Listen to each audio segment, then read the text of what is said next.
Well, it wasn't all bad. I'm Joe Rentham with a retro review of WCW Thunder for January 31st, 2001.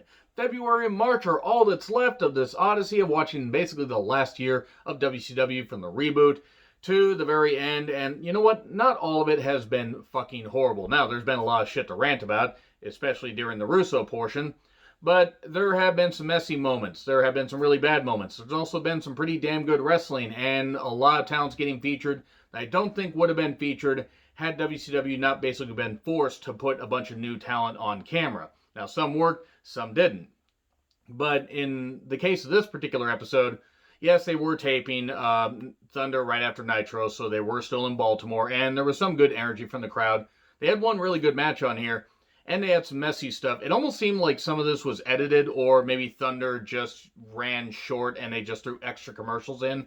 Because Nitro always ran, like on the network, either between 86 and 90 minutes. And Thunder always seemed to run like maybe at the most 82 minutes. So it just always seemed like maybe there were things that they cut out. But anyway, we have Shivani and Mike Tenay on commentary. And we have Shane Helms versus Billy Kidman with Tigress.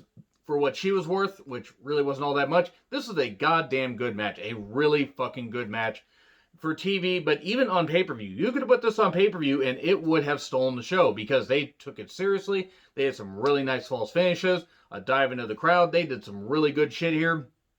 Helms was a bright spot in the last, year, 2 years of WCW. He really did some good goddamn shit, at least the last year and a half. And Kidman did rise to prominence in 98 and kept doing pretty damn well. He couldn't cut the best promo, but he didn't need to when he could tell great stories in the ring and hit some really impressive moves. And these two did some really, really good shit. And eventually, the Vertebreaker 1, 2, 3, Helms gained a victory in one of the best matches in Thunder history, perhaps.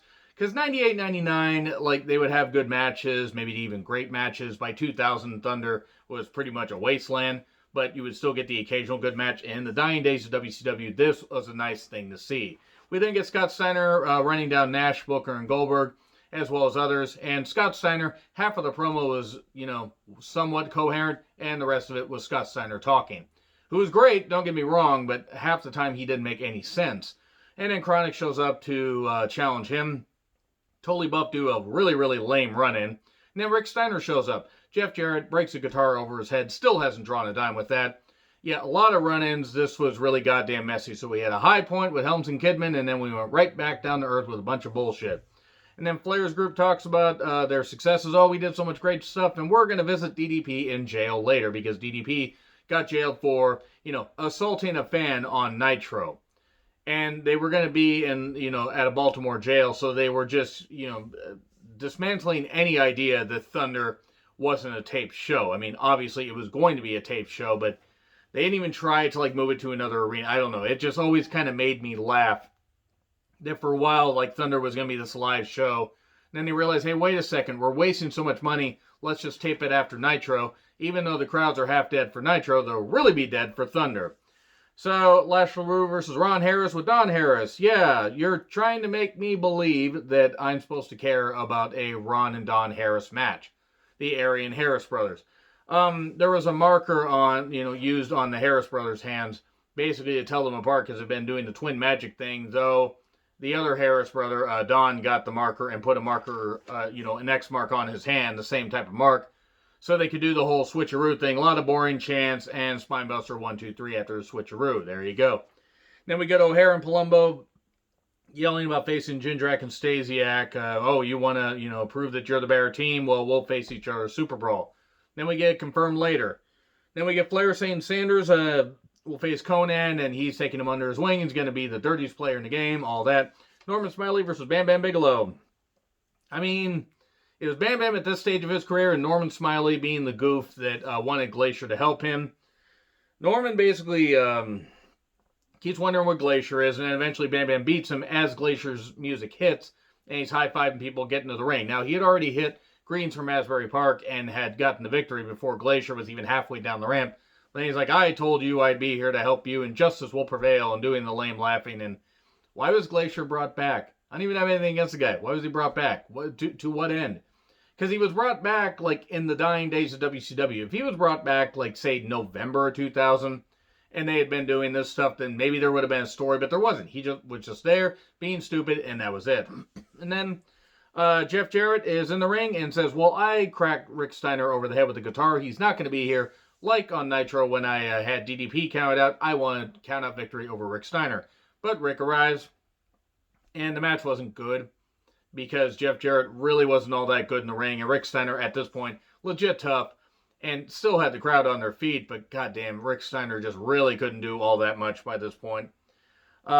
Shane Douglas shows up and hits Rick, and then tries to use the chain to punch out Rick while Jarrett's holding him, but accidentally hits Jeff Jarrett. Then he gets knocked down. DVD 1, 2, 3.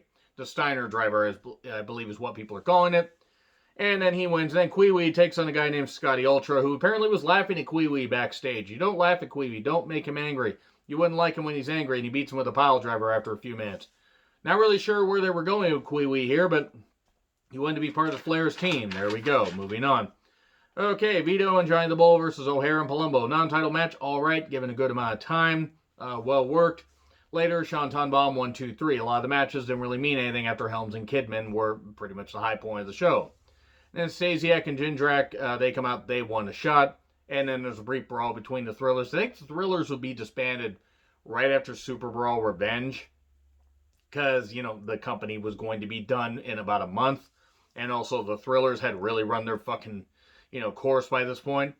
The gimmick just wasn't any good. We get Conan versus Reno. Instead of Conan versus Mike Sanders, Reno was there, but Reno needed to tap out immediately. Sanders wanted to make sure that Reno didn't get hurt so they could screw over Conan.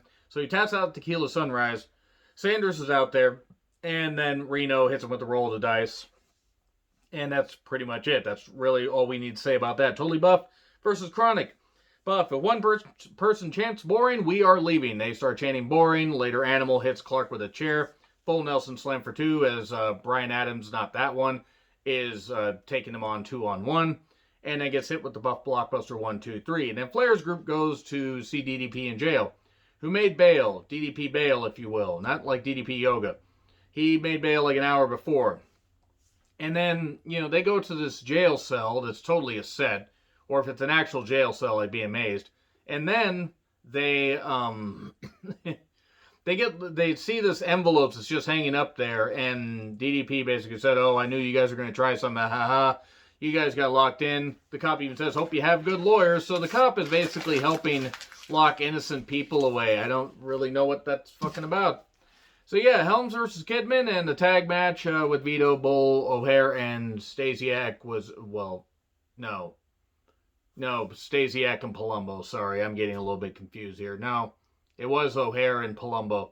I'm getting very confused here with the Thrillers because they all look alike to me. Anyway, agree, disagree what I said, like, share, subscribe, Twitter handle in the description. I'm John Retlin. I'll see you soon.